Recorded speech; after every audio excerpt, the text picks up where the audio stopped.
Hey everybody, welcome to the Wedding Crashers podcast. My name is Ted, here with my co-hosts Tommy and Mike, and our special guest Courtney Simpson. Hey everybody, how's it going? We can't use that. We can't use that. Welcome to the Wedding Crashers podcast. You're in the wedding industry, and one of the things that Mike has always told me that's really fascinating about you is how awesome you are at your job while balancing being a super mom with lots of kids.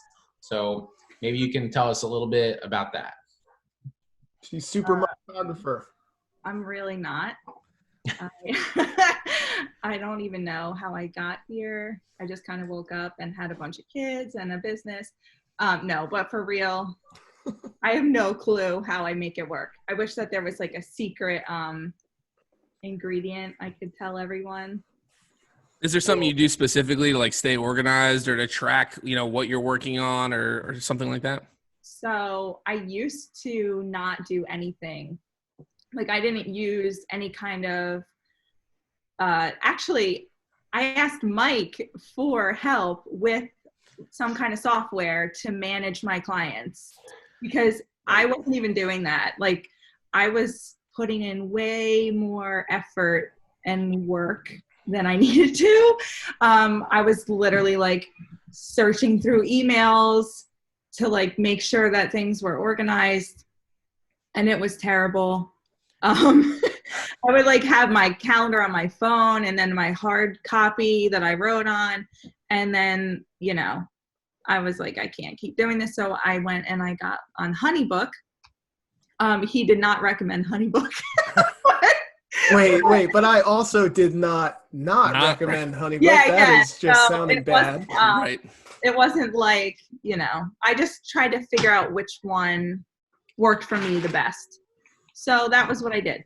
And it helped tremendously because I was able to keep everything in one spot. That's kind of funny. It's something I feel like we haven't talked about a ton on here is like CRMs.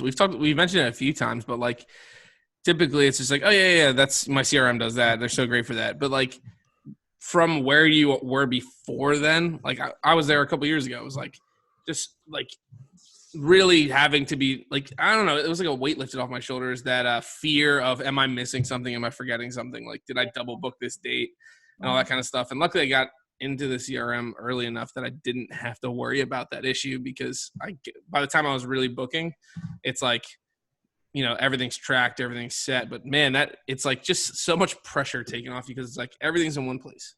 Yeah. It made me feel like I wasn't worrying all day. Like, oh, because I would like catch myself being like, oh, I scheduled an engagement session for this weekend. How do I have nothing this weekend? Like, am I sure that I don't have, like, I was like freaking myself out. But I also was doing all these things and scheduling and making phone calls and having like consultation calls with clients while my kids were hanging on my legs. So I was like double distracted because I'm trying to like be professional. Meanwhile, my house is on fire and my kids are running and the dog's out front chasing someone down the street. Like literally this has happened where my dog like got out and I'm on a consultation call. Oh my God. And I'm like, oh, I would love to be a part of your wedding. I'll talk to you later. Bye. Like literally it's like they are never going to book me. Because I'm like running down the street. What? Did they book you? Yeah. I don't know why. That's awesome. I have no clue why. I'm not. Those people are idiots. No, I'm kidding. I was like rushing the one poor girl off the phone, and she's actually one of my favorite people. That's now. awesome. Like literally, it's just very crazy. How'd you get into weddings? Like, was it like way early, or was it more of a recent thing? So it's been a couple years now. I started in 2004 on film. I didn't even, I didn't even have digital. I feel like that's late for film. Well, I was in high school. Right. And that's were you taking a photography class? Yep. That's what they taught. Okay. What year was that? Like what year were you a senior? 2008. Oh, same as us. Oh, whoa. Not Ted. Ted's like no, 1998. I was going to say because I did photo at Southern as well, and you had to do film and do the dark lab and stuff like that. To learn all of these things. Yeah. But I actually preferred film. Really? Yeah, just because I was a teenager. Oh wow, hipster alert! But Right. I was. And I feel like some people still do, right? There's people who mix that into their style. Have you ever thought of doing that? 100%. Yeah. Do you do it? But I don't. Okay. Because I feel that if I'm going to do something, I want to put 100% into it. And if I can't give it 100%, I'm not going to do it. Right. Yeah, some people do that really cool. One of my favorite, I know it's not photography, but one of my favorite videographers, Brent Young, he does that in film, and it's so cool. Yeah. Yeah. I feel like it's super intense. It's like, do you want to develop it yourself? Do you want to send it out? There's so much more to take into it, right? Like that, you really have to be wanting to push that in there. Yeah. That's pretty cool. I've jumped into all of this like head first without a thought. But now that I'm in it, I'm slowing down. Like, thinking things through more. Yeah, that'll happen, right? Like I've thought about like different things. I'm like, oh, I want to feature this. I want to feature that. I want to, add these in. And then in the end you go, Ted, you going to be all right over there? What's he doing? He throws the octopus on the ceiling. I think we're boring him. It's right above the computer, so if it falls during the podcast, it'll come like right here. Dope. So what Sam was, it's funny how as your business develops, at least in my case, and it sounds like what you're saying, it seems like you're like, all right, does it really add a lot of benefit, or is it just adding extra work because I want to do something cool? Is it adding value for the client? Like what's it adding, right? Yeah, I feel like at this point in time, it wouldn't be adding value to my clients. I need to figure it out more before I offer it. Right. So I think we talked about this yesterday. Were you on when we yesterday we did a what was it, like a quarantine party for the coronavirus? We had 31 people, I think, at the same time at its 39. most. 39 people at its most, all on video chat. It was pretty amazing. But we were talking about all different stuff, and at one point we talked about the birth photography, and I was like, it's something I would love to do, but I the way my life is right now, I could never do it. And somebody goes, what if someone offered you $10,000 to do it? I was like, no, because with my current life, there's no way I could with like give you 100%, right? Because there's no way I could 100% guarantee I would be the one there. And that's something I would like to do, where I'd have to like be setting up associates and stuff like that, stuff I'm not comfortable with. So it's like, really, there's no way. I just won't do it, period. Because even though it's like something I really want to do, I won't do it because I can't give it 100%, kind of like just like what you're saying. Yeah. Yep. I missed that, but I must have came in after. Yeah. Like a wrecking ball. No, just kidding. Yeah, I was the first person to drop the F-bomb with everyone's little kids on screen. Oh, dude. Yeah. I think I apologized to you at one point with your kids in there. I was like, oh my God, I'm sorry. Yeah, no. Yeah. I would say they've never heard anything so ridiculous in their entire lives. Of course not. Awesome.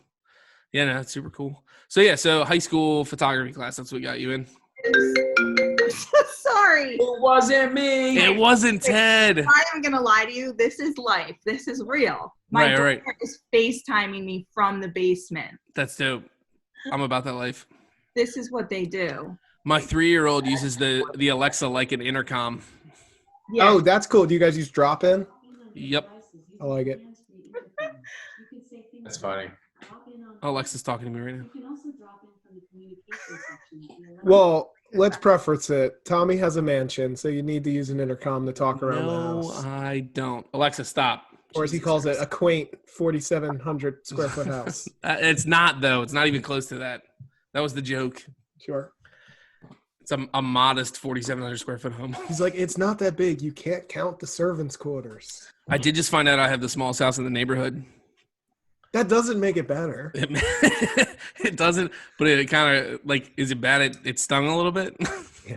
Guys, I don't live in a mansion. I live in the smallest house on Nantucket Island, okay? I'll tell you why it hurt, because, well, now the house isn't going to sell, but a couple of weeks ago when I found that out, I was pricing my house out based off of some of the other houses that were selling in the neighborhood that sold way over what I paid. And then I found out that my house is the smallest one in the neighborhood and the price was not the same. Still more, but not the same. Now it's going to be worth like $5 after this recession we're going through. So I'm staying. Yep. Yeah. Good stuff. All right. So yeah, we said we keep getting sidetracked. But that's how we do high school photography class. And you went straight into weddings or straight into what? Straight into having kids. Dope.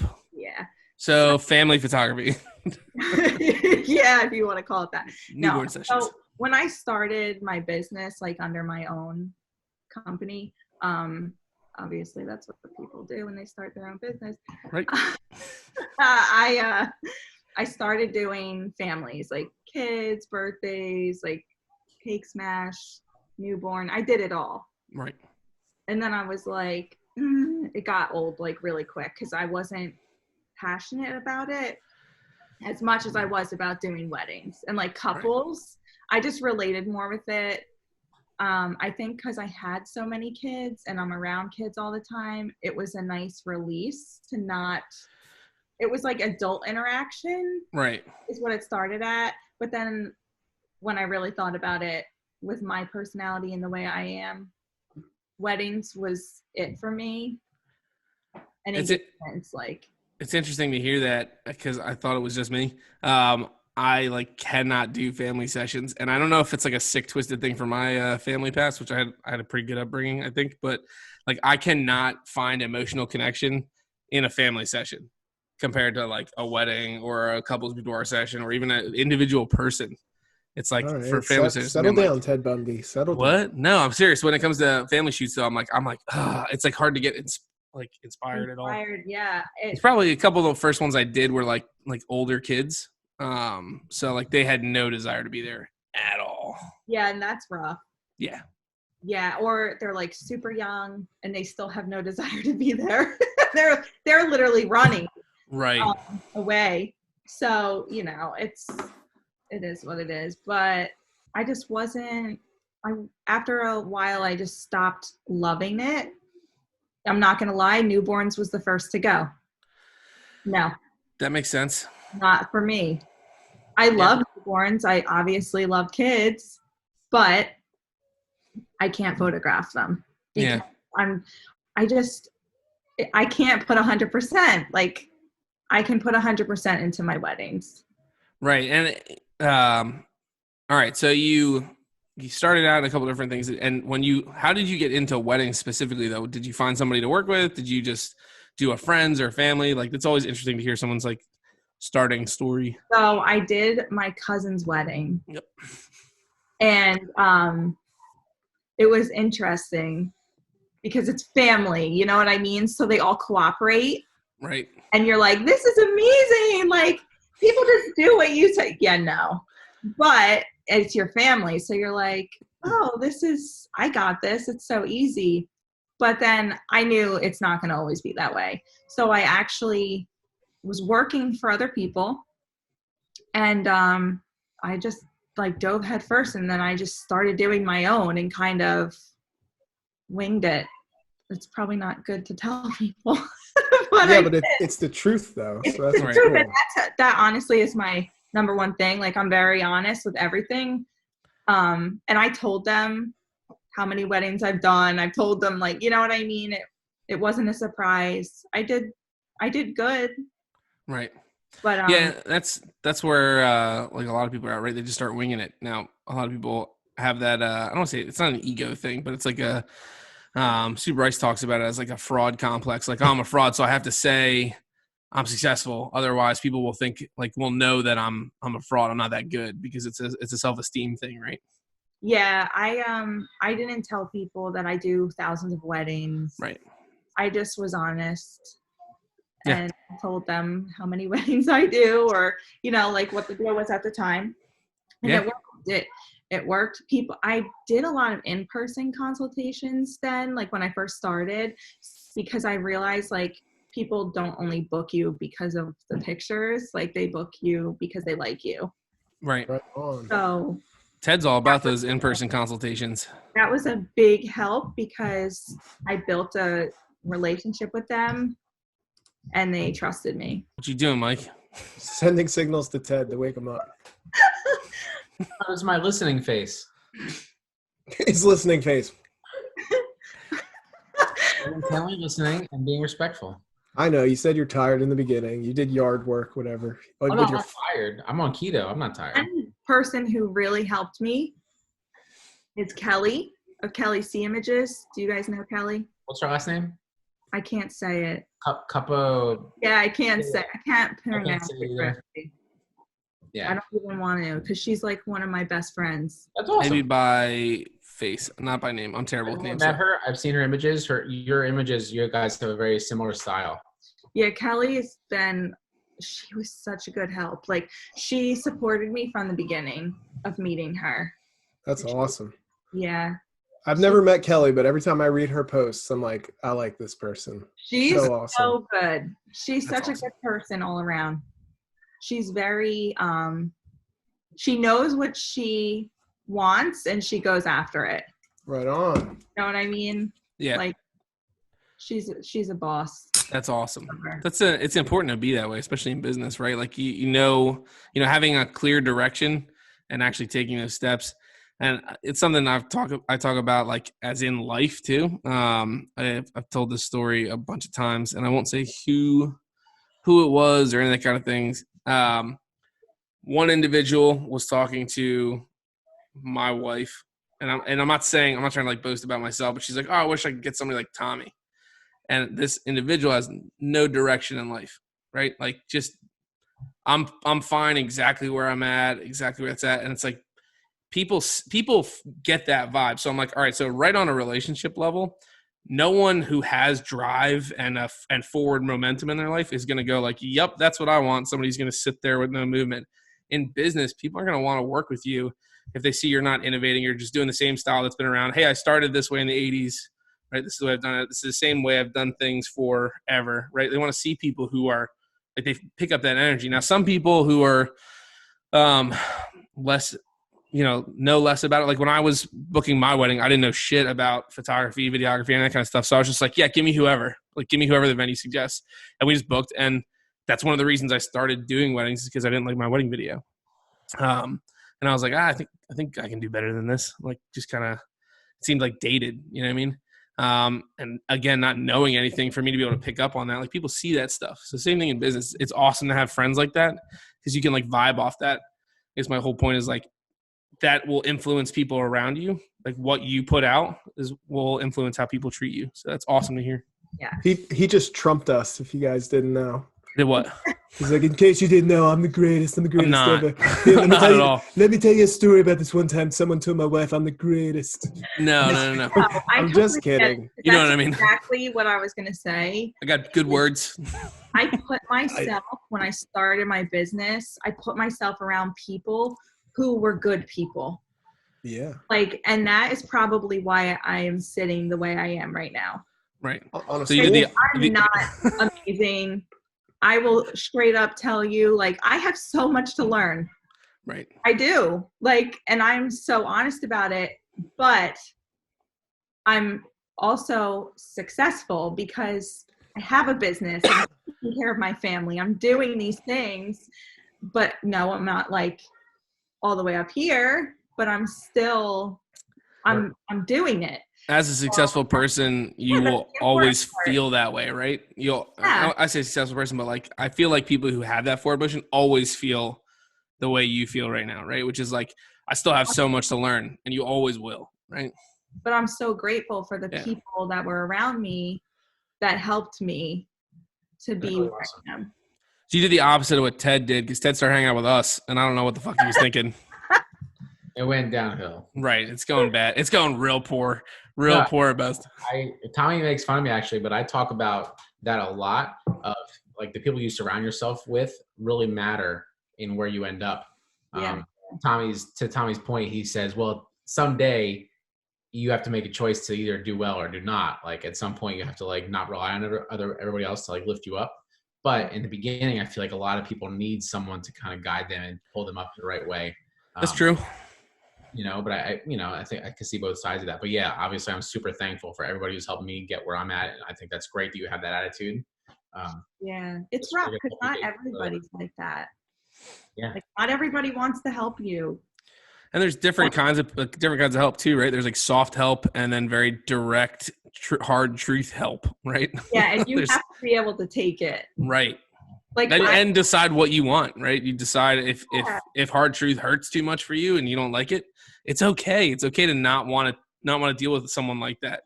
And can we use different words than hard truth, soft truth, taking it? I feel like we're going on a totally different tangent here, not where we should be going. So Mike has a version of soft truth. It's where he like comments on something in our photo group online, and he's like, "Well, this is what I do, and this has worked really well. Maybe you could do it, but maybe you shouldn't. Maybe you should, maybe you shouldn't. I don't know. Ha ha."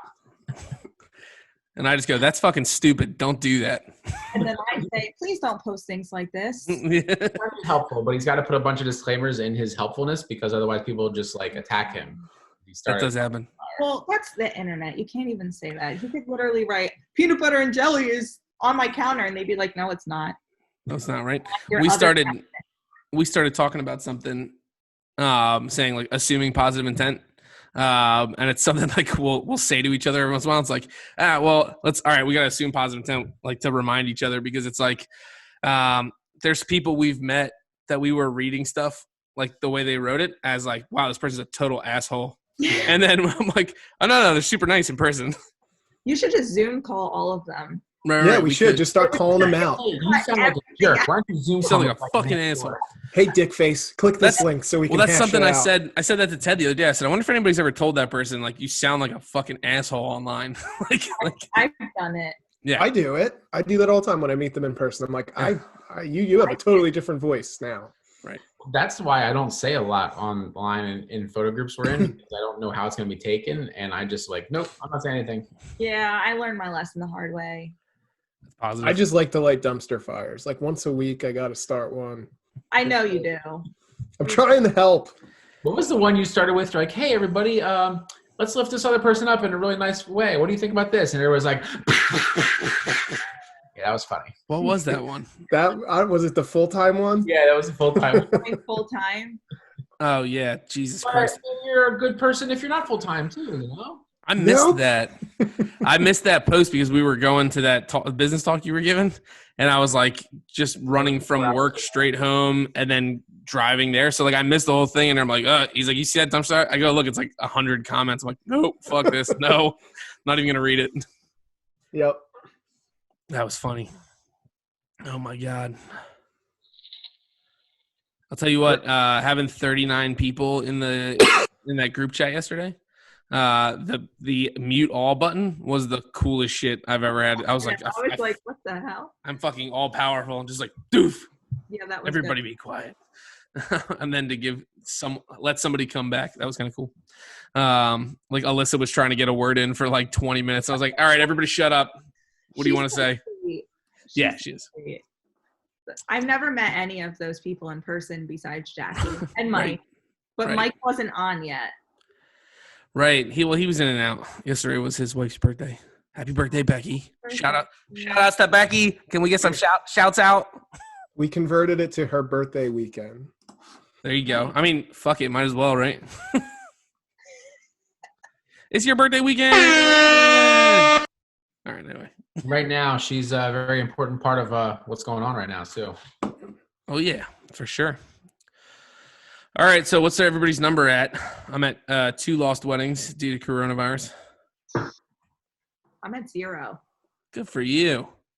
Where's the reaction? I'm not going to jinx myself. I'm knocking on my cabinet. Knocking on wood's good. No, but for real, everybody has been very cooperative with rescheduling. Oh, so you've had some reschedule. Oh, all Yeah, my 2 have rescheduled. I guess canceled's not the right word. That's not what I should have said. How many weddings have you rescheduled or canceled? Rescheduled 13. Holy shit. Okay, that's the highest I've heard so far. Available for all the dates? A lot of them, believe it or not, rescheduled to weekday weddings. Oh, that's amazing. That's the best. Awesome. They must have saw Ted's video on New Jersey must have saw Brides. my video. A bunch of Thursdays. Nice. One Wednesday. That's awesome. And a Monday. That's great. Amazing. Yeah, there's a couple on the weekend, but for the most part, all of them are Thursdays. That's great. That's great. I'm completely fine with. Yeah. Fuck yeah. Why wouldn't you be? Jesus. I'm not going to tell them that I'm not available just because it's a Thursday. Like, no. Sorry. The video that I made the other day? Yeah, I watched it. I'm trying to get a bunch of Sorry. venues that I know to share that with their couples or whatever. I don't know.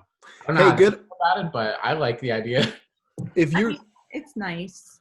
if you guys are close with any venues, one thing I've been doing, working with the venues that I'm close with, is you can tell them like, hey, if you guys find any couples that are like stranded, we want to help. And like they'll start sending them to you for the days you're That's really good. available and come in like a hero. You know what I'm saying? That's awesome. Ted, Yeah. you all right? Hey, if you have a heart attack, Ted, just turn your camera he's off. so emotional. He's just so emotional. I burped while I was trying to swallow the whiskey, and some of it came back up. That hurts so bad. I think I'm at 7. I think I'm at 7 reschedules and 1 that I can't do. I think that's where I'm at. Wow. Yeah. That's I'm at seven second shooting gigs that are canceled. Oh, I didn't even count my second shooting one. Yeah, I That's didn't count a that lot. either. I had 3 reschedules. One of them I can't do. I have an associate lined up for him, but the couple's not getting back to me, so I don't know what's going on. Yeah, it's tough times. What are we thinking? We think we're gonna get June, or is June gonna fall? Okay, listen, let's stay positive. Listen. This is where we start our rumble in here. No, let's stay positive. Yeah, I I think we'll get Anybody June. can handle this shit any more than it's already been. Yeah, right? I was listening to a podcast just before we came on here, and they were talking about LA. Oh, I listened they to it too. Yeah, they shut down LA for 4 weeks, and I was like, why does that seem so much worse than Williamstown and Sewell, New Jersey? Yeah. Like, you talk about the pure amount of people in the major cities that are shut down for 4 weeks and the amount of businesses in the major cities that are shut down for 4 weeks. It's like, holy shit, all of those people are out of work. All of those businesses are shut down. It's just the amount of money has got to be astronomical. One of the other terrifying things with LA is they have one of the highest homeless populations too. Yeah, that's Right. what I said today. What Yeah, are I they mean, doing for the homeless people? Because we're not allowed out to give them food that they would get if people were walking past and things like that. yeah, it's a tough. They've been talking about that for years, and I think there's a focus on it now. But like the homeless population, that's a tough nut to crack, especially in LA because it's so high. They just don't know what to do. There's 6 different answers, but they don't know what's going to fit. It's kind of crazy. I know. Luckily, it's not as big of a problem here. But I'll tell you what, every time I go into Philly, it seems like it's getting worse. Mm-hmm. And that's scary. I mean, we were there in January, and it was freezing out. And I was, like, blown away. There was just people sleeping in the middle of the sidewalk. Yeah, remember one of the craziest things was New Year's Eve when we walked past that really expensive steakhouse or whatever. Barclay Prime. Like $200 a plate, but there's a homeless person sleeping right by the door. It was like, whoa, this is crazy. Yeah. So you learned photography in high school. Look at that segue, Ted. That's skill. Wrong. Wrong. I don't know. I learned it. I did it for a while. Then I took a break because I had kids. And then I wanted to show my kids that I could do something with my life. Like, I don't know how to explain it. Like, I wanted them to be proud of me. But I did it for like so many reasons. I wanted to show my kids that like their mom is capable. I wanted to show them that I can be successful and like take care of them. But also I wanted to possibly build up something that I could potentially hand down to them as well. How That's cool awesome. is that? That's super awesome. I mean, there is a lot of them. So one of them, the chances of one of them wanting to do photography is pretty high, I would say. Right. So I always awesome. thought the crazy thing when I met you was we meet so many photographers that are like, I have a kid and now I can't get anything done. Like none of their work. And I'm like, have you met Courtney? Because like she's getting it done. Like, and she has an army over there. Right. Yeah, I do. I just do it. I don't know why. I think because of my upbringing. Yeah. I've always been that way. There was a video that went viral a while back about kind of like what you just said about this guy saying like his hero, the most important person to him was his dad, and the most inspiring person to him was his dad because his dad was always working. People were like, well, that's got to be shitty. Like, you never see your dad. And when he would ask him about it, he'd say, I'm just hoping that by some chance my kids will catch me being excellent. Like catch me like being driven and just pick up one of those qualities. Just seeing me work hard, seeing me be like that. And it pays off. Seriously 100%. pays off. It does. That's I worked 3 jobs before I started my business. I worked at CNA. I worked at 2 different facilities. Then I worked at another one because I couldn't pay my bills and I had kids. It's crazy how prevalent that is in the medical field too. We have like friends who are doctors who work 3 jobs, and that's what CNA is, right? It's a nurse. Yeah, certified nurse need. Got it. Cool. I was like, fuck, I'm pretty sure that was right. And you're like, no, Yeah, it's an accountant. no. I was like, oh, fuck. What am I talking about medical for? Yeah, I worked at a rehabilitation center in Manahawkin on 72. Yeah, Genesis. Yeah, I worked at Genesis. That's where my grandmother was. Yeah, so I worked at places like that and nursing homes. Yeah. I loved it, but I didn't want to do it for the rest of my life. Right. Especially in Man, Genesis. I That was place is just fucking thinking about a depressing. career change. Yeah, I was working all day, and then I would go to Genesis on the days I was off the other place, and I worked double shifts most of the time to pay for my kids. I was Jesus. working 7 to 11 overnight, 3 to 11, and 7 to 11.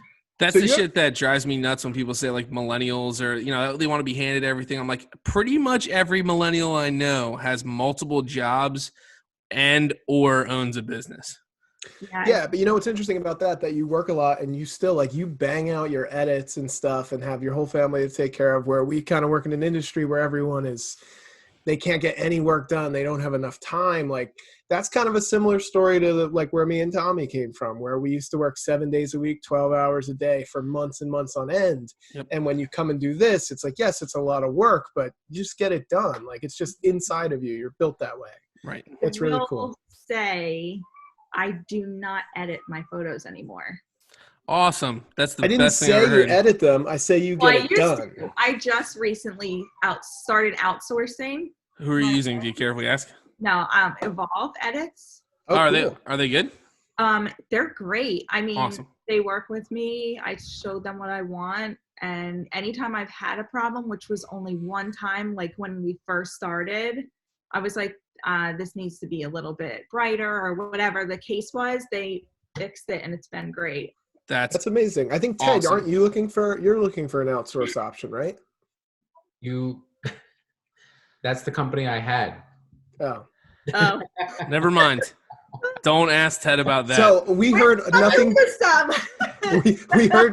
we heard nothing but good things. Nothing but good things. Samantha? To each their own. Everybody has different experiences. I just am having a good one. Evolve. That's awesome. That's the Sal Sincata company, right? Yeah. Yeah. Yeah, he was copied in one of those emails I told you about. Dude, you have emails from so many famous people. Steve Jobs, Sal Sincata. Look at you. Right? Crazy. No, I was looking at a couple people have talked about Image Salon, a couple of people have talked about other companies, and it's so I changed my package pricing to allow me to do that. I've just been nervous to take the jump, so I've still been editing, but I built it in to where I was like, all right, I want to still make what I want to make and build in outsourcing my edits, and I don't know, it's something I definitely want to do, but. Yeah, same. I wish I could find a video outsourcing, but no one. Video's got to be rough. I think you It's just so need to rough. create your own video outsourcing company, Mike, and then there you go. I already have the branding for it, but that just makes more work for me. Right. Oh, so Courtney, so Mike has brought it up a couple times, but obviously, you said, you get it done. Can you give us before you had someone edit your images? Can you give us a day in the life of Courtney, how you got stuff done? Yeah. So I wake up. Take a dump. Yeah, of course. First thing. I have all the time to do that.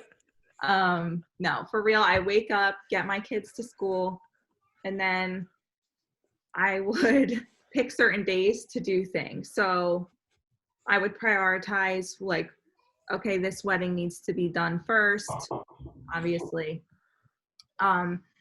So I would do like Monday, I would edit. So from the time they got on that bus until they got home, I just would edit all day, take like short breaks, like mental health breaks. And I wouldn't care if my laundry didn't get done. I wouldn't care if I didn't have to cook that night because I knew I was editing. I would make arrangements to either make a crock pot dinner that I knew I wasn't going to have to touch, or I would order out, because who cares? Like, who cares if you don't make dinner one night or 2 nights or 3 nights if you're getting your stuff done? Like, don't be too hard on yourself. I was, and I learned big time. No one cares if you cook dinner every night as long as they're fed. No one cares if your laundry's done as long as you have one outfit to wear.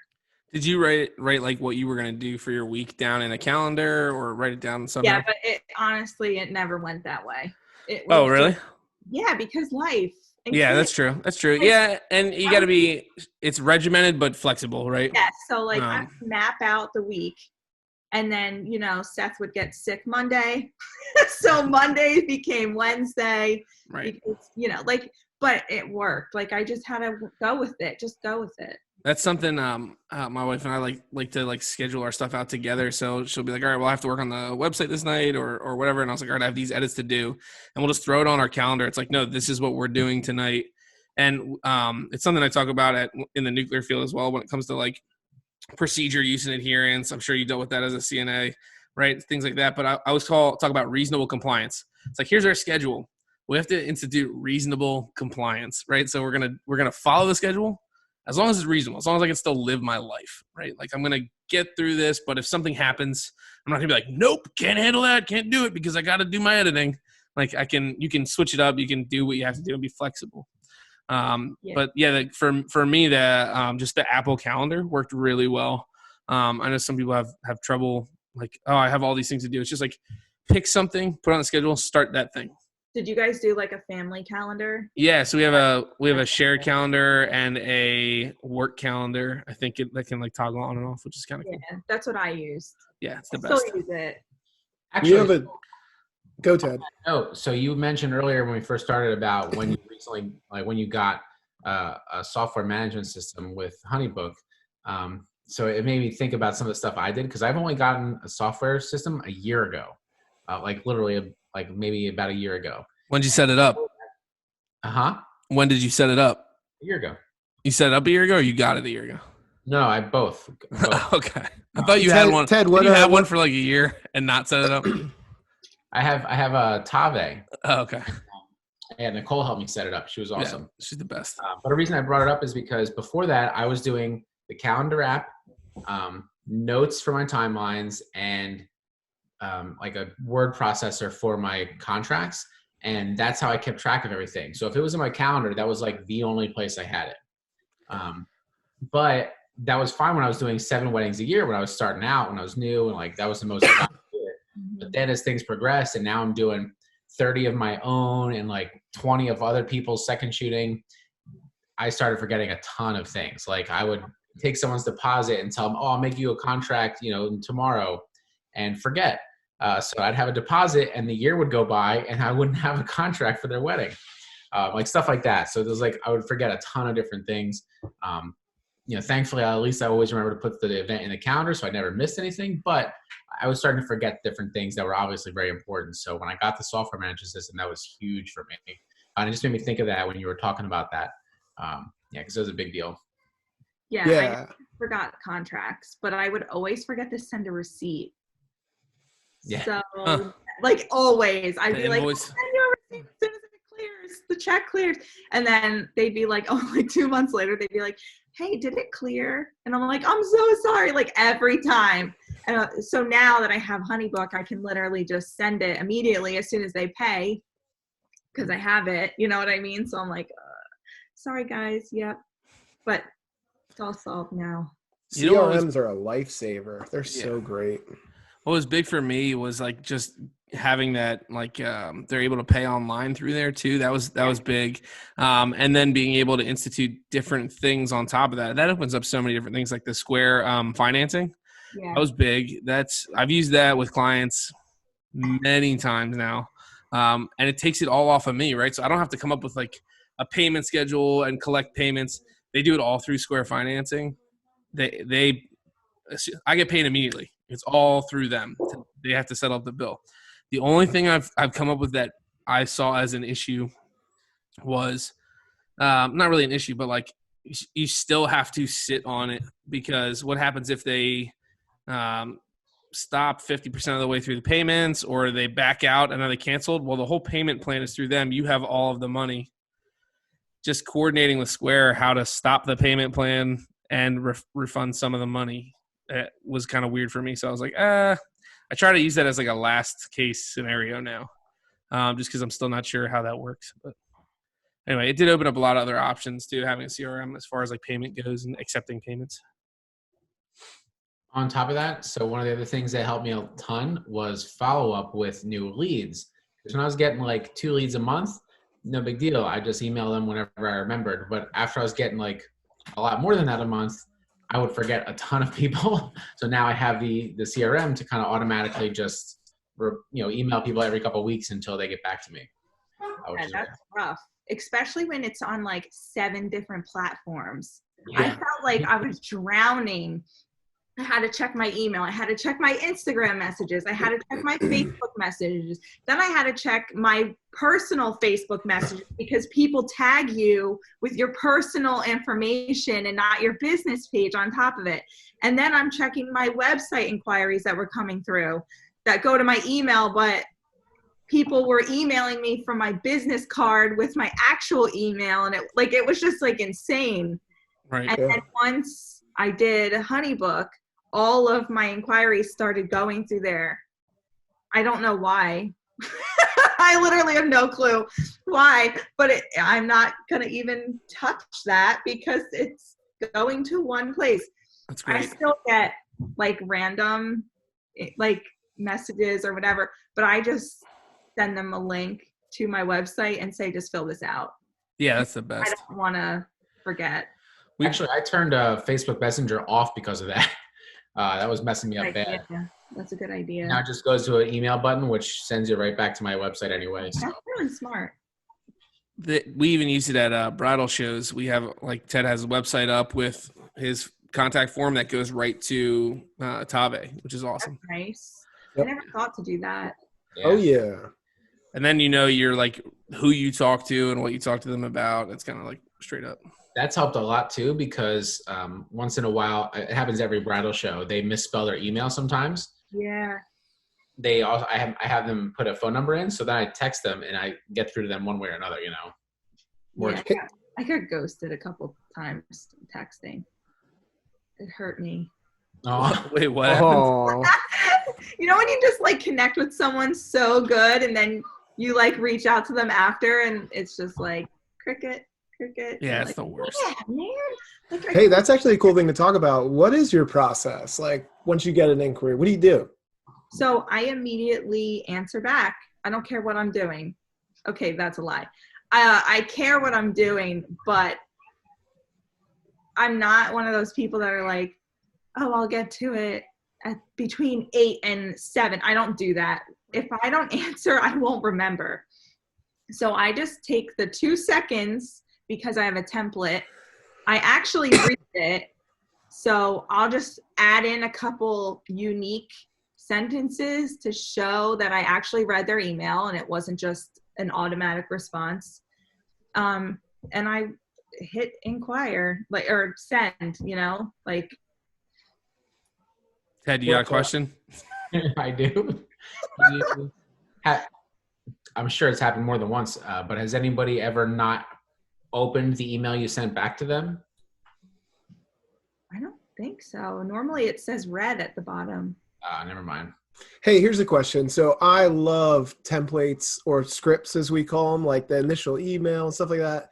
What do you say? Templates? Templates. It helps not ruin your business. All right, makes sense. No, but a lot of people are kind of against that. And my thing on it is you need a template so you can like narrow it down to the best way to communicate with them. Because if you wing it every time, you won't know what you need to change. What made you do that? Like, what made you go with something like that? So I started saying the same thing to clients And I realized like all of them would respond immediately. Firstly, because of how quick I respond. Yeah. Like nobody can type like a huge thing with pricing or whatever in under 5 minutes. And you'd be like, hope this works. You know what I mean? Like, so I kind of took bits and pieces of what I saw working and put it into one. Right. So everybody would respond to me. Most of the people who inquire respond immediately. The first thing they always say is, thank you so much for answering so quickly, because it shows that you care about your business, first of all. It shows that you care about their wedding and being a part of it.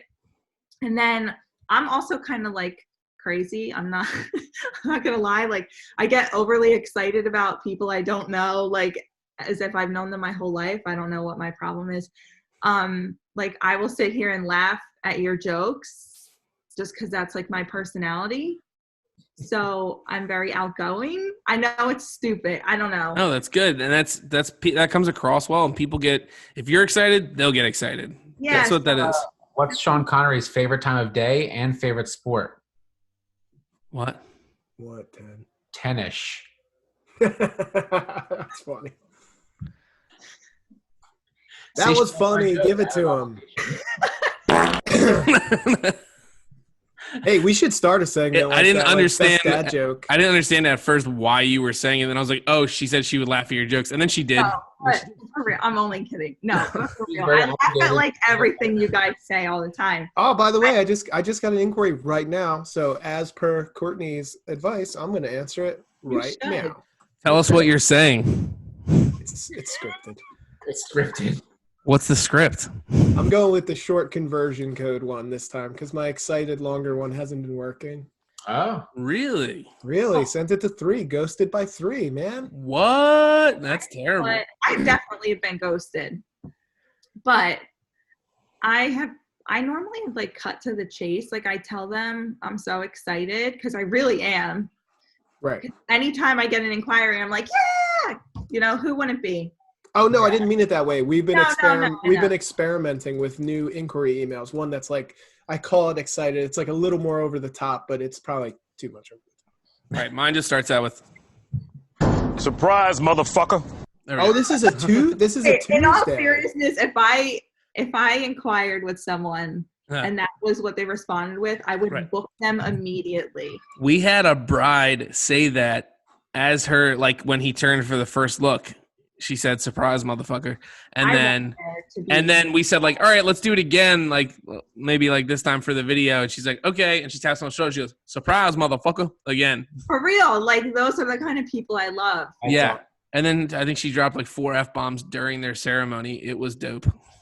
She did. See, the problem, this is another thing. I feel like I'm like a cheater because a lot of my clients are referrals from my other brides and grooms. The best. So like they're all the same kind of people. So we get along. That's awesome. Yeah. That's like, I mean, I feel like especially when Mike and I work together, we have a very specific skill set. We will find you. No, I'm kidding. We have a very specific like sense of humor.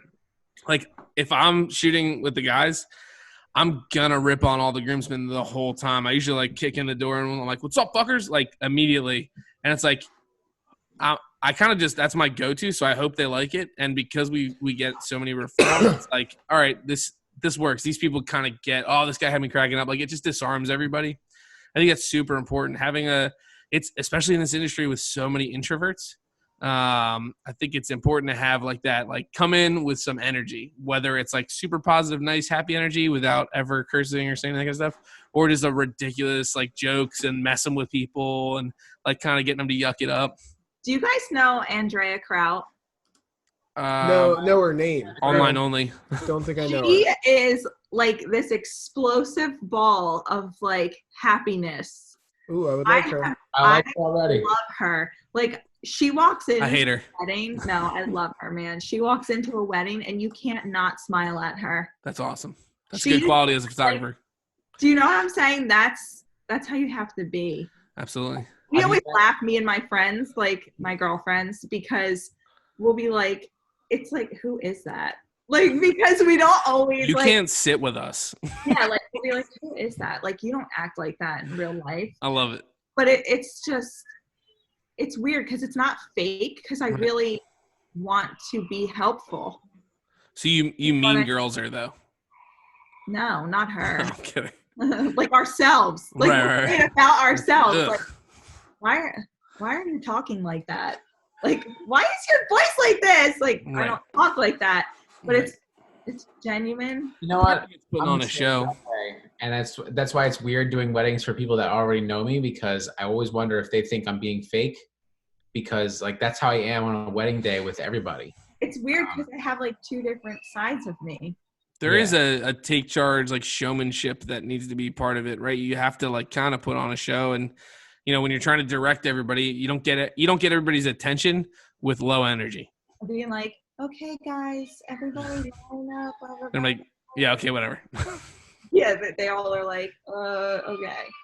But then when you're and I've all worked with people like that. I've worked with photographers and videographers like that, where it's just like they're waiting for people to listen to them, but they're not like either loud enough or excited enough, to get anybody's attention to do that. So you got to be a little bit more. Oh, I had that at one of the worst wedding venues I've ever shot at too. I won't say which one, but it's one I'm like, it's a place. No, it's a place. Can we cut it out? Is that the one in Connecticut? I don't give a fuck. I'm never shooting at the again anyway. So, we play it by ear. It depends, how much you take charge versus the photographer or together, and who you've worked with. I'd never worked with this photographer before, so I try to usually feel him out. And he was just a very quiet dude, awesome photographer, but definitely like a quiet, reserved person. And I was like, nah, dude, I had to like say to people like, no, we're going outside. Like, we have to get shots. We had nothing. Like, we need to get this shit. And like, especially at places like that, a lot of these like wedding factories where they don't let you go places, you have to be like, the bride wants this, we have to go. Like, yeah. Oh, boom. I got an answer, and I'm sending the second response email right meow. See? Right, meow? Yeah. Right meow. Sent it. It's gone. We can't Meow, even get it back. did it really work that well? I'm trying to take credit. I'm like, see, I told you. I didn't do No, it. but I think that shows you I have to scrap the other email I was testing. That's pretty amazing. No. Hey, I'm going to inquire. Can you send me that email? Sure. It's the conversion code email. Do you know what? I will screen that's my share email. it with you guys right now. You ready? Boom. Boom. Wait, We're going to show. I think it's the same email I have. Hold on. I can't screen share. You have to turn it on for me. Oh, hold on. I think I have to stop my share.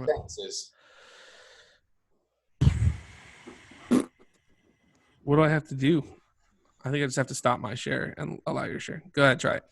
Hang on. I got to like pull my thing up real quick, and I can go into Close Pornhub. Your leads from. What'd you Wait, say? let me screen share this email real quick, Ted. All right. All right, guys, we'll show you the email I use for inquiries that gives us a crazy high conversion rate. And it is this one here called First Contact. And it's literally just this little email right here. If you can't read it, it says, hey, I insert their name, and it just says, thanks for reaching out. I'd love to talk to you about your big day, being part of your big day, smiley face. Check out our packages here, insert pricing link. And then let's set up a time to chat. I'm excited to talk to you. And then it has my signature at the end. That's it. We usually get an email back in minutes. So mine is literally almost the exact same thing. Really? Mine The is only the difference is exact thing. I put the pricing out right in the email. Oh, there you go. That's pretty cool. Like, So I'll show you. The reason I do the pricing thing is because, or I send them to, oh man, we're going to show everyone pricing. Pornhub. Fun. Now, so you go on our pricing, boom, it pulls it all up for them. But then I have like a video that they watch and stuff like this that gets them kind of sold into it. So it's kind of. Oh, wait, when did you make that video? Can you guys hear that? no. No. No, but I It's see playing the through my grass headphones. waving in the air. It's me like explaining the 5 things that make Flagship different. It's Oh, on that's- Facebook. that's It's a dope. pin video. It's pretty cool. All right, back to That's the awesome. show. Back to the show. No, that was cool. I don't know why I did that accent. That seemed weird. Guys, this might be a Wedding Crashers first. We might get an inquiry and book a wedding all during the episode. And that's would be because amazing. I'm Irish. That's and because Courtney's here and she So taught us her lucky. ways. So Courtney, so where do you get most of your inquiries from? That's a good Instagram. question. Instagram, really? Instagram, teach us your ways. Teach us your black magic. We get nothing from them. Tell Really? us everything. So every person who inquires through my website, I ask where you found me, and almost all of them say Instagram. Really? Mm-hmm. That's fantastic. So It tell is us, either Instagram or client referral. where do they? Listen. So what do you think? What do you attribute them finding you on Instagram for? Like because they knew someone who knew you, or venue tags, or hashtags, or what? So a couple of venues that, like, I don't want to sound like an asshole. Sound like an asshole. Do it. So like I became really friendly with a lot of the coordinators for the venues because I like them genuinely as people. Like they help me out. You know what I mean? Like when you work at a certain venue a lot, you form relationships with those people. Right. So there's a couple venues that are my favorite because of the staff alone, not only because they're gorgeous. That's awesome. So, yeah, so they send me a lot.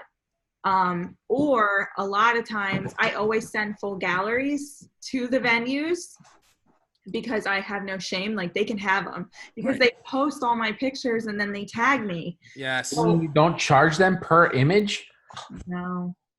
Doing bad business. No, I'm just kidding. A lot of times people say being published does not make you money. It's false. Because I got published a lot over this last 2 years, and the venues tagged me with the publication, and the brides see those pictures and then they email me. So what kind of publications are you talking about? Like I was on Martha Stewart weddings on New Year's Day. Oh, you son of a bitch. Good for You you. met Martha Stewart? How cool is that? Did she shiv you? I love her. I was just looking at that page the other day, the Martha Stewart's wedding page, and I'm like, this is fucking brilliant. I've never even heard of that. There's a kid there, and I just dropped an F-bomb. No, she can't hear you. Dope. Awesome. So that was the Inn at Fernbrook Farms. Oh yeah. That place is amazing. That's awesome. Yeah. So like, but just like certain venues, like they pushed for that publication. Like I had nothing Did to they? do with it. What? I literally had no clue until after the wedding was over. Like Wow. didn't even know. But that's what I'm saying. So a lot of those public, like I can't even tell you how many people emailed me and inquired just because of that publication. Like it meant a lot, you know, because it was like they were supporting me. That's awesome. Like, is that weird? I don't know. That's awesome. But honestly, I suck at Instagram anymore. But it's just working. I used to post, I have like Planoli. Do you know what that is? Yeah. So Planoli? I don't know how to That say too. it. That's the Italian way to say it. Planoli. You gotta say cannoli, but Lancaster. Is that in Lancaster? New Jersey. I just literally use that app and it posts for me, and I just put different hashtags every time. Like I don't know what I'm doing. I just try anything. that's Can I ask you a awesome. question? Yeah. A couple of them, actually. So how many followers do you have? Let me. I don't know. Like over 2,000. Do you tag things in your photos that aren't necessarily directly your target client? Like if you did hashtag bride, you do stuff like that? Well, they're my target client. You mean like? Like hashtag sunset. I don't know. No. Okay. Nope. It's all wedding related. Okay. Like I won't tag and then tag. Like I won't post a bride and tag it like hashtag dog playing. Like I won't do that. Well, no, yeah, I meant like for instance, you know, I noticed a lot of photographers will post stuff to Instagram with hashtags for the equipment they use, like hashtag Canon, hashtag Godox flashes. I've done that. I've done it. Do you feel like even though, because basically the theory I'm getting behind is a lot of people say the more likes you get, the higher you are in someone's feed, even if they're not necessarily the target people you're trying to reach. And I don't know if you found that to be true or not. I don't think it is because I'm not going to lie, there's some posts that I only have like 30 likes on. Okay. Do you know what I'm saying? That's awesome. That's pretty normal for me. What are your, what are your, my wife has questions, so she's sitting here listening, and she's not a co-host on the podcast, but she has questions. Amy, join the show. She's in charge of my Instagram account. We're doing this now? I'm not getting on camera. I know, you don't have makeup on. I know. No, well, I run Ted's Instagram, and he's always constantly changing the hashtags he wants me to use. Yeah. It actually works, so I'm not like having to constantly update, because I put it in a note, so I just copy and paste it, so I don't have to type it every time. That's what I do. Okay. Guys, I didn't realize we were taking callers. This is getting so cool. Right? Phone a friend. Sorry, I just That's hijacked awesome. the podcast. I feel like I'm on Howard Stern. Right? And that was a caller from Seattle. Thanks. Baba Booey, Baba Booey. Courtney, what hashtag did you use on April 1st? Courtney, what hashtag did you use on April 1st? Did it happen yet? No. No. Oh. What are we doing, guys? April's canceled, guys. What kind of shit show is this? What are you talking about? We're talking about But good in all stuff. seriousness, I really use different hashtags every single time I No, post. that's awesome.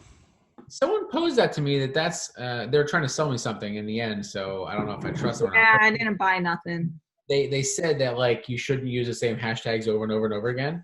I don't know if that has any validity to it, but that's what this person said. And then after that, they said, "Hey, you should hire me to fix everything." So no, I don't. Go on your Instagram, go into your stats thing where it shows you, it gives you a graph. It shows you when your page is the most active with people on your Instagram.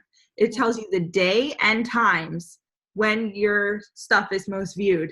That's when I post. That's awesome. I'm sorry. And I plan it with that app to post on those days at that time. Yes, that's right. In statistics, that was a big thing for us when we first started getting into Instagram. Was like, okay, it takes a little while to build up and to really get going, but once you're in there, I mean, your stats are pretty. Typically, it's like Wednesdays and Saturdays at 9:00. Yep, they're very consistent now. Like they don't vary. They haven't changed drastically at all. Maybe a little bit. That's awesome. Ever since this quarantine crap, they definitely have skyrocketed because everyone's looking for a photographer because they can't, like, do you know what I'm saying? Right. So right now would probably not be the best time to follow that advice. But once everything slows down, I highly suggest at least trying it. It can't hurt, Yeah. you know? That's the way to go. So, but that's what I do. And I mean, I get so many, or like a lot of people will, it's like, it's little pieces of everything that makes it happen. Like people will tag me all the time and stuff. Ted, what are you doing, Ted? I'm looking at all the statistics for my Instagram account, and the top locations was very puzzling. Where was it? Vineland, right? Vineland. Yeah, I know. I don't understand it. Wait, but isn't that where like your family and friends live? Yeah, but I don't Oh, know. how embarrassing. Whoa, fuck. I've shot like 1-2 weddings there, maybe. I Just gave you the reason. If your family looks at your stuff a lot, that would make sense. But they don't. None of your family has Instagram. Yeah, they don't have Instagram. I wouldn't even have one if it wasn't for the business. Interesting. And I don't know. Go! The next one is Philadelphia. I my phone. I feel like I need to show you. Yeah, go get a phone. Do your thing. It's time for a field trip. Now we're gonna look at your living room wall. Oh, she's fancy. She is fancy. Look at that. That's a cool looking living room wall. I want that thing on the right. Her whole house is Light Airy. Sell it, huh? I love that thing you have with the wreath. That's really cool looking. That is cool. That's from Hobby Lobby. You're Oh, from I love Hobby Lobby. Oh, I can't go in there. All right. At least not with any money. Oh, okay. I was like, what I'll did you do? I'll lose all my money. I'm sure there's more of a story there. Is that caller from Seattle still with us? Right? My top location is Philadelphia. That's my second location. My second is New York City. Wow, really? My third is Forked River. That's my family. There it is. Clearly my Oh, family. you fancy. And then my third is Tom's River, which is my family as well. That's awesome. And then my 4th is Washington Township, where I actually live. That's dope. But Don't it you says mean that township? the age range. Yeah, it's just township. Don't you mean township? So I live in Sewell. So did I. That's just a mailing address. I got yelled at by the cops. So I'm serious. My wife called the cops and she's like, "Where do you live?" They're like, "Oh, where do you live?" And she's like, "Sewell." And they're like, that's a mailing address. Where do you live? They're like, Washington Township. And she's like, yeah, okay. Is this really the time to be having this debate? Oh my gosh. Yeah. So the age range, the highest is 25 to 34, which is obviously prime Instagram. getting married. Yeah. That's how we set our demographics too. It's 25 to 34, primarily because of Instagram too. I think that's also the prime Instagram user. Right? Don't you think? Yeah. Yeah. Yo, you on TikTok? So I am. Yeah. Oh, tell us about it. Danny B introduced us to TikTok. Okay, but I'm not. Who? Whoa. Who introduced you to TikTok? Danny Tommy B. S. I Tommy literally in the podcast told Danny to get a TikTok. He doesn't have one yet. What are you talking about?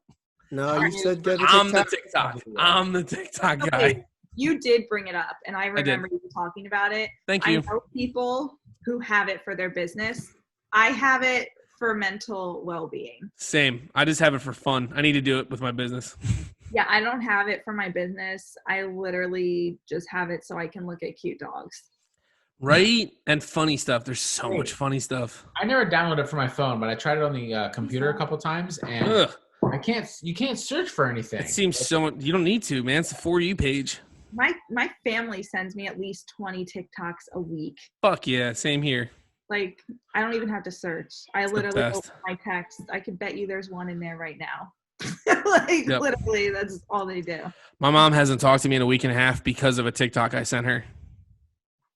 Okay, show us. Ted, what are you doing, man? He's showing me. Oh, no. Oh, you want me to show you the one I sent? Show us the offensive TikTok. Like, just talk to the camera, and she's like in here talking to like, Get out of here, Amy. We're getting divorced. It's getting weird. Get out of here. Go away. Last week we got to watch Batman. Now we're gonna watch TikTok. I don't know if I can actually send the video. Oh, you know what I'll do? I'll send Just it. hold it up to the camera. No, you'll lose the flavor. I think I did send it to you. Hold on a second. Let me see. I'll see if I can pull it up. We gotta start that segment where we either watch funny YouTube videos, TikTok videos, or Vines. It's the All only right, way to get through this. I was gonna say, everybody, make sure your sound is up, but Yo, that octopus Should is be. still stuck on the ceiling. I hope you're mid-sentence and it just falls on your face. Fantastic. that would be hysterical. See all in Messenger. All right, while we're waiting on TikTok, so Instagram is your biggest marketing pull. That's amazing. I've never gotten a lead from Instagram. Yeah, I get a lot. Have you seen the video of the boys' moms versus girl moms? Are you guys ready? It's so funny. You should watch that video. Do it. It's gonna happen super fast. Be ready. One mom's like to the other mom's like, "Hey, where's your weapon?" Shut up. Ready? Go. Whoa. I'm not editing that out. That's staying in. You can't. You absolutely cannot. She will not talk to me unless I apologize. And I have a firm stance on not apologizing for jokes. So we'll see how this goes. That was hilarious. So you said you live in Ship Bottom. So fun fact, I'll tell you right now that you've never heard before. So in the island of Long Beach Island, there's the same name for different streets, but they're in different cities in Long Beach I know Island. they are. So after I found it out during a first look with a wedding with Mike, and I was like, "I'm here," and he's like, "You're not here," and I said, "Yes, I am," and he said, "No, you're not." No, it was not that intense. We call him up. It was me, Mel, and Nicole. We're at the first look location, and Ted's like, "I'm here. I'm early." And we're like, "All right, well, we just pulled in. Come meet us." And he's like, "I don't see you guys." We're like, "No, we're here. We're in the right spot." And he's like, "No, I'm clearly on 18th Street or whatever." We're like, Yikes. "Which town are you in?" Yeah. It's an 18-mile long island, and there's about 50 different 18 streets. I was in a rock parking lot. There was literally no one else there in the entire street except me. And I was like, "You guys are not here." He made it, though. He made it in time. I hustled and almost peed my pants. Actually, what town were you actually supposed to be in? Brant Beach. We were down by like the Yacht Bay Club? Beach. Yeah, we And were I at Brant was- Beach. I was near like Beach Haven or something. Yes, you were the opposite. Yeah. It's Grand okay. Beach is dope. I love that yacht club. Yeah, it's really. I had to reschedule that one. You know where I shot that I feel like not a lot of people talk about was it Egg Harbor Yacht Club, Little Egg Harbor Yacht Club Of LBI. of LBI. So it's not in Little Egg Harbor. It's on Long Beach Island, which is the dumbest fucking thing I've ever heard. Well, Yes. it's because I shot that with It you. looks across, yeah. Yeah, so if you look at the actual like a map, like Barnegat Light is on the island, but it's really considered Barnegat. It's past Barnegat. It's not considered. It's just that's how they got there, right? You take a boat from Barnegat to Barnegat Light. Yeah. That's how I grew up there. So if you look across the bay, you see Little Egg Harbor, right, from Little Egg Harbor, but it's on Long Beach Island. Anyway, super awesome though. We had a great time there. That's where Leanna's sister, Leanna Teresa Photography's sister, got married. Yes, What was the sir. name of the band, Tommy? At that wedding? Yeah. I don't fucking know. They sang like one of the Celine Dion songs that I love, and like I freaked out. It was awesome. You were friends with the music guy, the mixer. Mark Keeler. Yeah, it was Mark Keeler. Mark Keeler's awesome. We should have him on. But yeah, I love Celine Dion. You want to sing us a song? Please. Serenade us? You're coming back to me now. What one is that? All coming back to me now. Yeah, I don't know that one. Oh my god, that's like her. That's my favorite song from her. Oh my god. Yeah. Really? Oh yeah. How does it go? I just sang it. Sing it again, Ted. No. You're really not going to sing it again? I am not a performing monkey. Okay, monkey, do it. It's like a 7-minute song. You sure you've never heard it? You've heard it. I know. I have not heard it. You should go listen to that right now. You should leave the podcast. I'm for sure not going to because I'm not a big Celine Dion fan. I don't dislike her stuff, but I'm just not a. Oh, and then Mike, that other band we saw, or maybe it was a DJ. Remember the groom? We were at that country club, and the groom was like screaming on the dance floor, Celine Dion song. That was one of that really, really long bridge where the golf carts were like up at the other end, and we had to like stop every time they came across the bridge. Yeah. Oh, yes, I do know where you're talking about. I've only shot there once. Where was that? I don't remember. It was somewhere in Marlton. Yeah, we were shooting with Noreen Turner. And Yes. Yeah, that's right. I wonder if I have a wedding with her soon. I'm second shooting with her for the first time. I haven't met her yet, and on the whole road. I'm wondering if it's gonna get canceled now because I think it's in. That was a good one. And I had this really great wedding at Normandy Farms where they kept singing. It was like the week that not Celine Dion, the Higher Love song came out, the remix. Do you know what I'm talking about? Whitney Houston. Bring me a higher love. They would like, whenever that would come on, they would like pick people up and rage to that song. And it was a bunch of like military people. It was amazing. It was so much fun. That's awesome. Speaking of Rage Against the Machine just got back together and they're having a concert. What? They're having a concert with nobody going, Ted, because that's illegal. Right, it is for sure. In a couple months. That's awesome. I like Rage Against the Machine. They're pretty good. That was my high school yearbook quote. What? Rage Against the Machine is getting back together. Not now, but in a couple months. That was definitely word for word what I wrote. That was a quote. Makes sense. Wait, we should guess which phrase you used. Was it from one of their songs? No, it was actually from one of their biographies. Ah. What was the quote? Yes. No, what was it? I'm not guessing from a fucking biography. that's.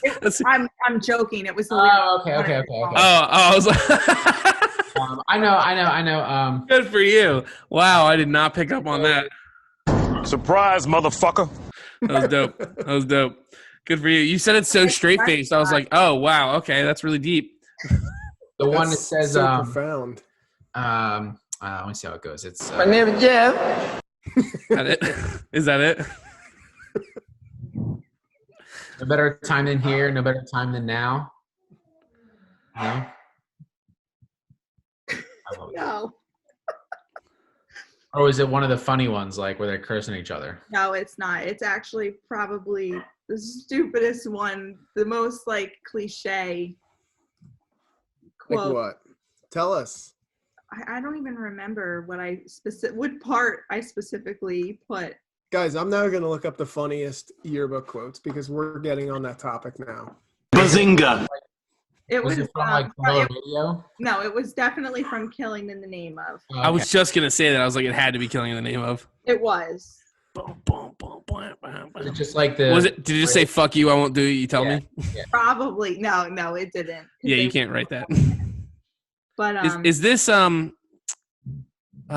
the name of the band we're talking about? Is this Rage Against the Machine?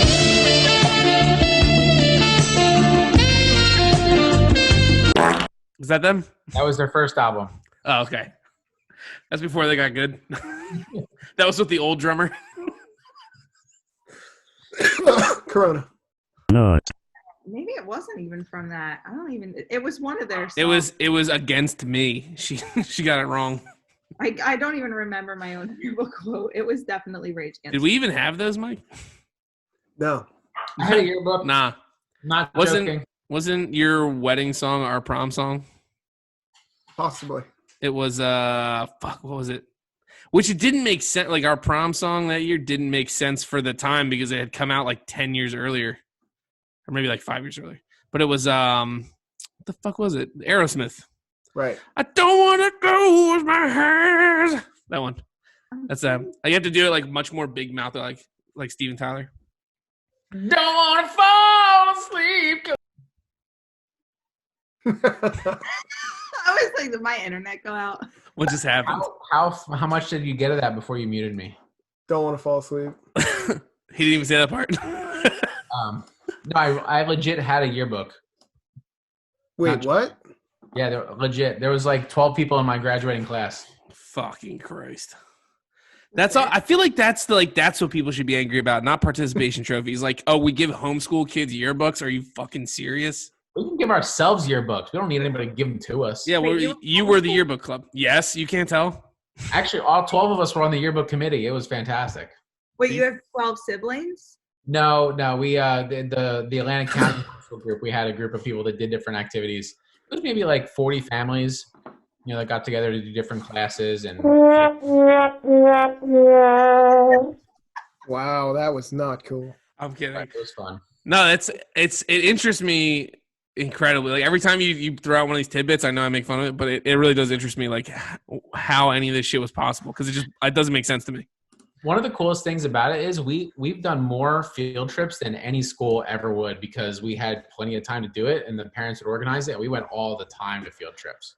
So I will say for 2 years, and I refuse to call it homeschooling, for 2 years though, 1997 and 1998, I was in first and second grade maybe.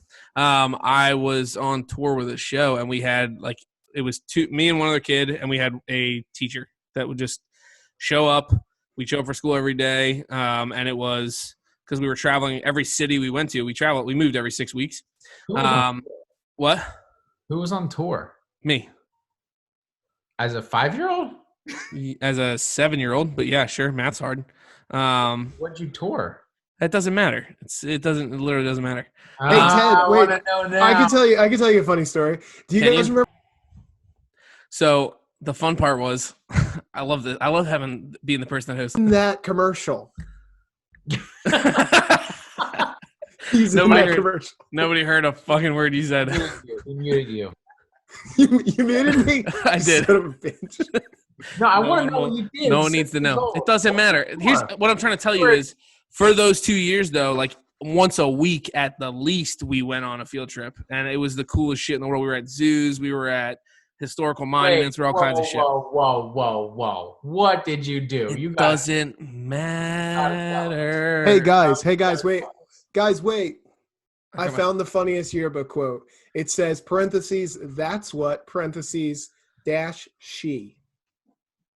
Ha. That's what she said. But without saying that's what she said. I like it.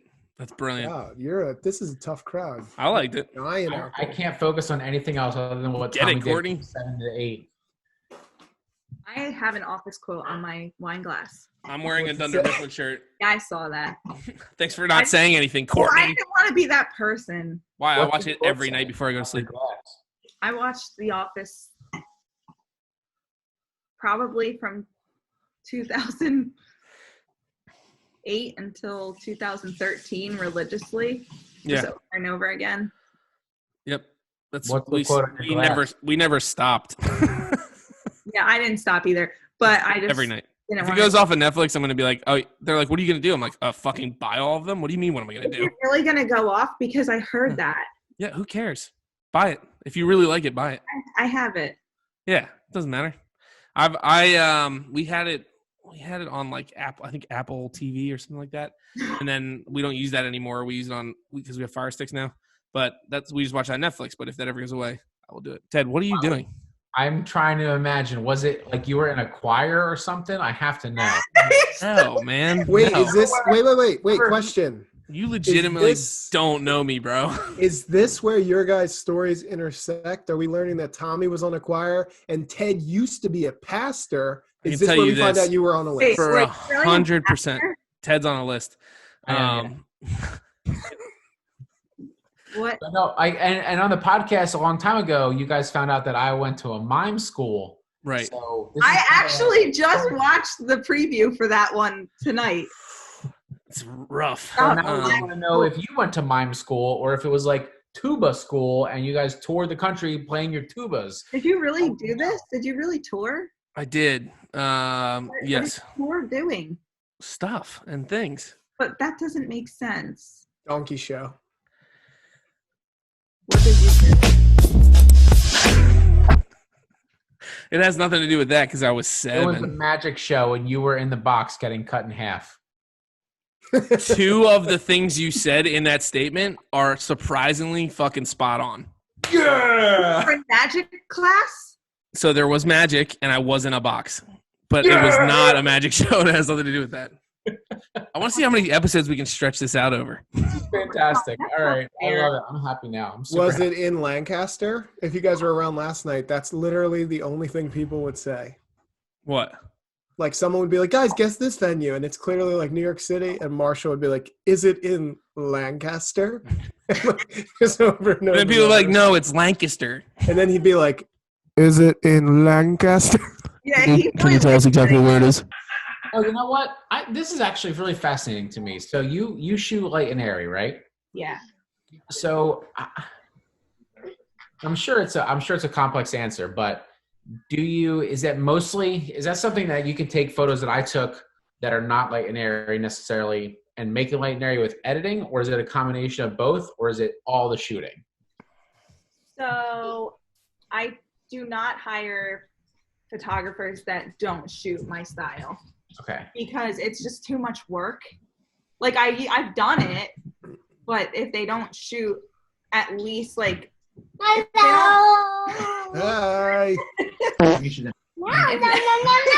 That was a different fart.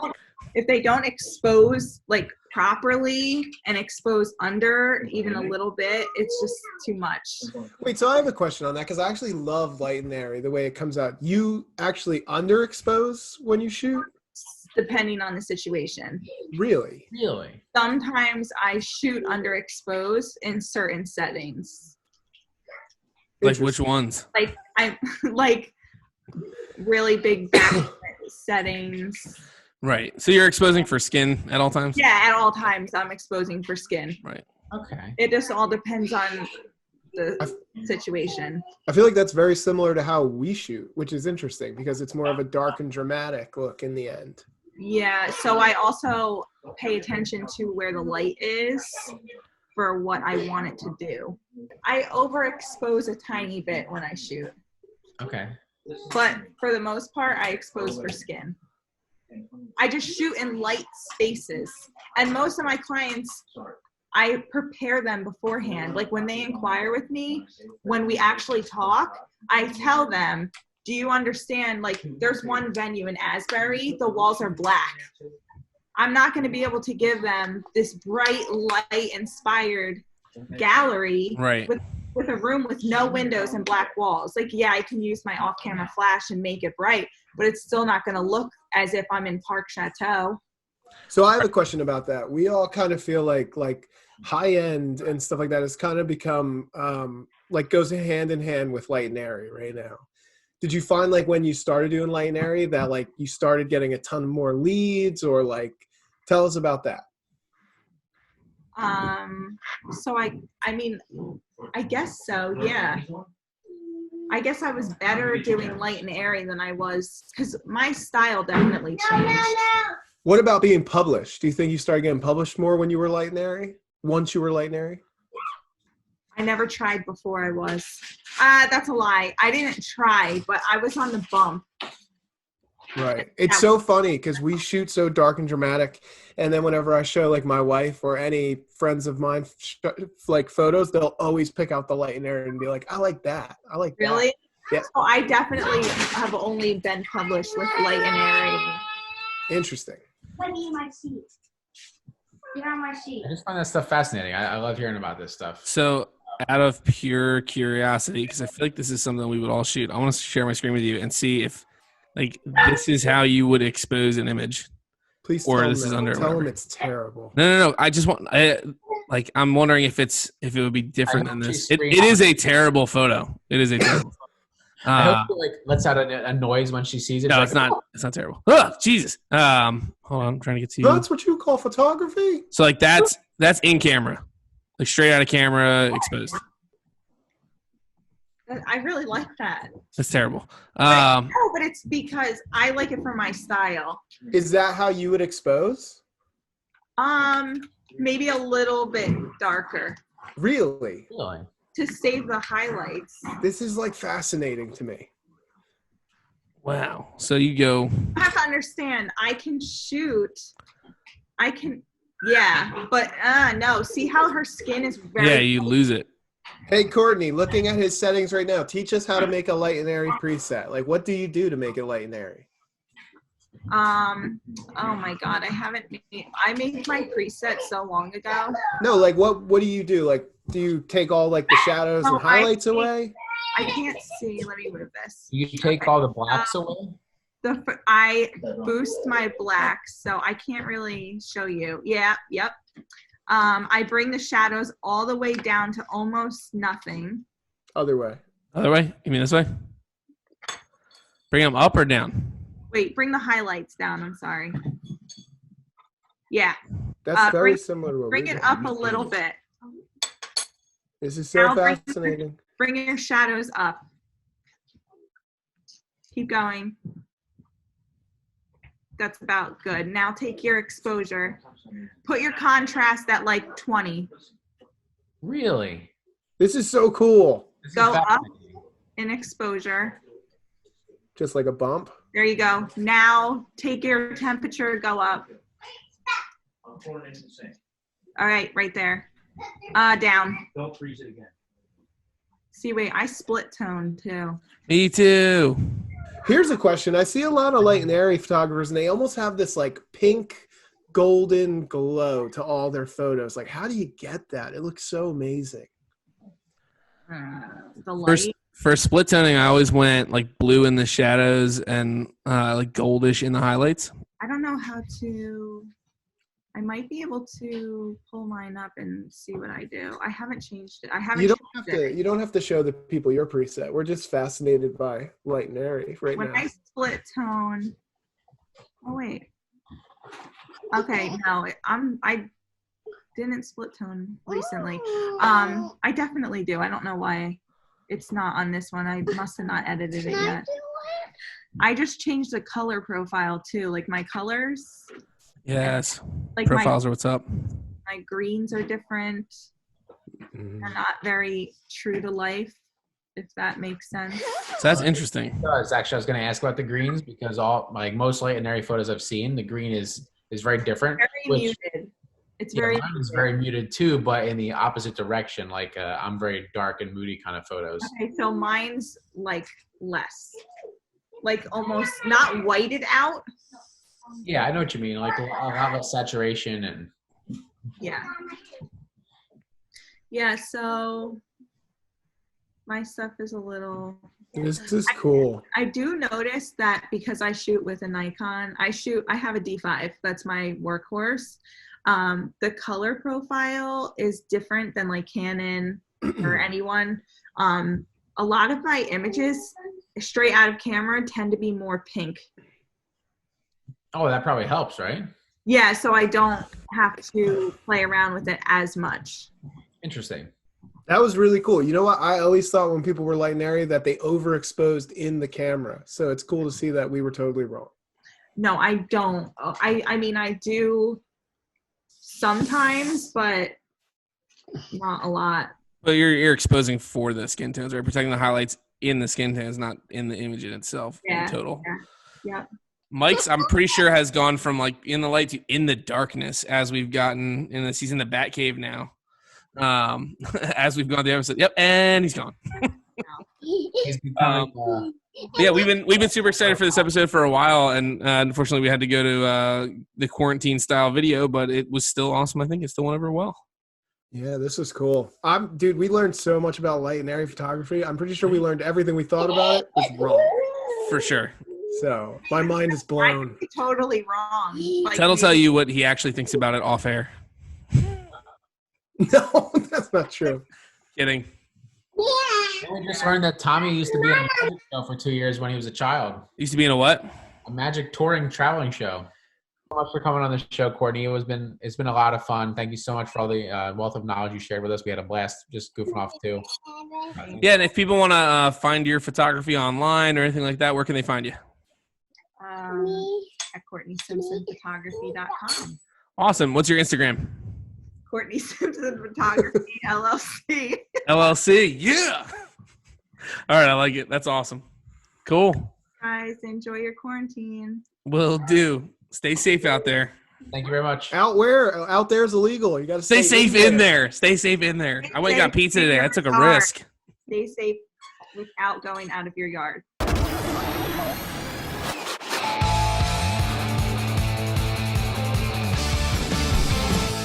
Everybody